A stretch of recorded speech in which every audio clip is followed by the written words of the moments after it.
You ever had something small, something as simple as your lunch, taken from you until it didn't feel small anymore? Until it felt like someone was stealing your dignity one bite at a time? That's what happened to me. Someone at work kept stealing my food every single day for an entire week.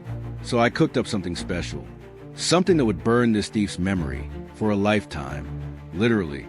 If you've ever wanted to see karma serve hot, spicy hot, hit that like button and subscribe.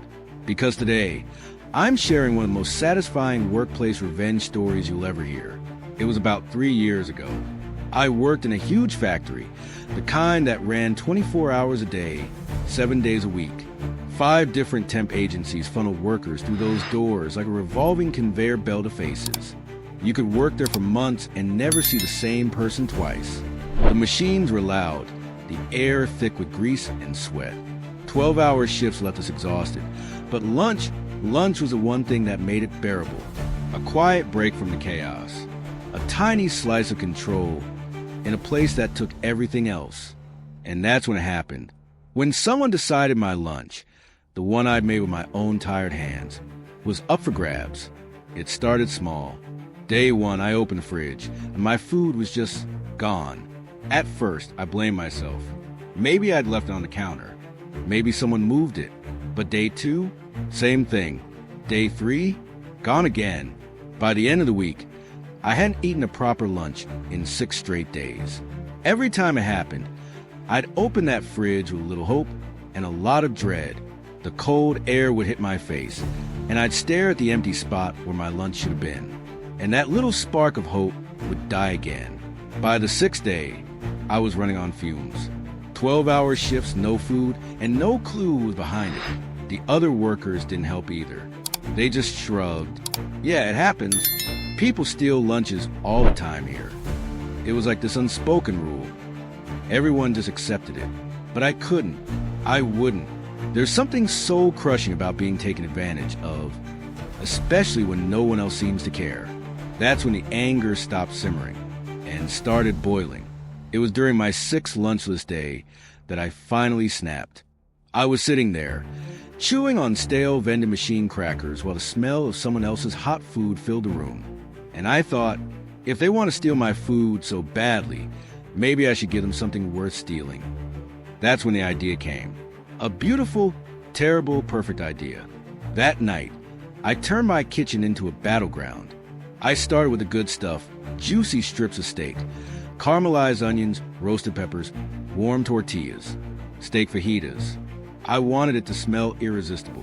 But then came the secret ingredient, the weapon, the Carolina Reaper. If you've never heard of it, it's the hottest pepper in the world.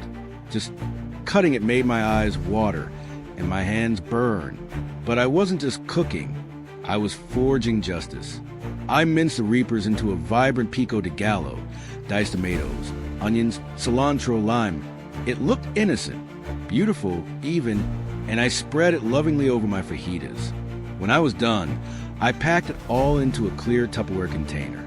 The steak glistened. The colors popped. It looked like a 5-star meal, one that practically screamed, "Eat me."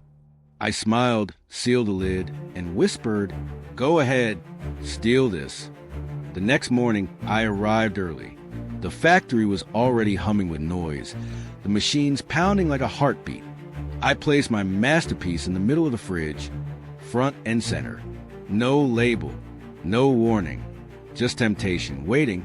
Then I went to work, pretending like it was any other day. But inside, I was electric, heart racing, hand shaking. Every time someone walked toward the break room, I felt my pulse spike. An hour passed, then 2, and then it happened. A scream sliced through the factory noise. It was raw, panicked, the kind of sound that makes your stomach drop.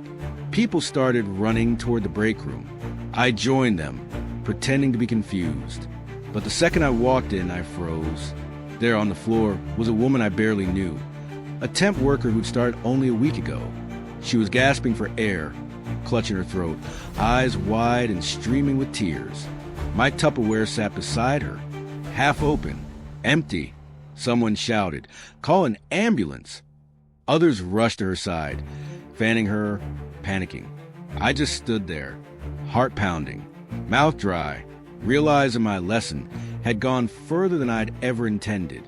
She had an asthma attack, triggered by the peppers. The paramedics arrived fast. Thank God. They took her to hospital, and the rest of us just stood in stunned silence. No one spoke to me. No one had to. Everyone knew whose lunch it was. All I could think about was that faint smell of Reaper pepper lingering in the air. Sharp, smoky, dangerous. My revenge had worked. Maybe too well. For the next few days, the factory was quiet. The joke stopped. The whispers stopped. And when she came back, she didn't steal again. She didn't even look at me. He never spoke about it. Not once. But sometimes, when we'd pass each other in the hallway, she'd glance down, and I'd see it in her face. That memory, that fear, that sting of fire she'd never forget. And me? I'd walk by with my lunch bag in hand, warm and untouched. Finally, peace. No one's food ever went missing again. The lunchbox bandit disappeared, like they'd never existed. But I knew, and so did she. Sometimes revenge doesn't need an audience. Sometimes justice doesn't scream. It just burns quietly until balance is restored. Was it cruel? Maybe. But after 6 stolen lunches, 6 long shifts, and 0 respect, I'd had enough. I didn't want to hurt anyone. I just wanted them to feel what they'd done. To understand that taking from someone else comes with a price. And trust me, they paid it in full. Looking back, it's strange how something as small as a lunch could hold so much power. But sometimes it's not about the food. It's about being seen, being respected, being heard. And in a place where no one listened, I found my own way to speak. If this story made you feel that rush of justice, smash that like button. It really helps the channel out. Tell me in the comments, what's the most satisfying revenge you've ever seen?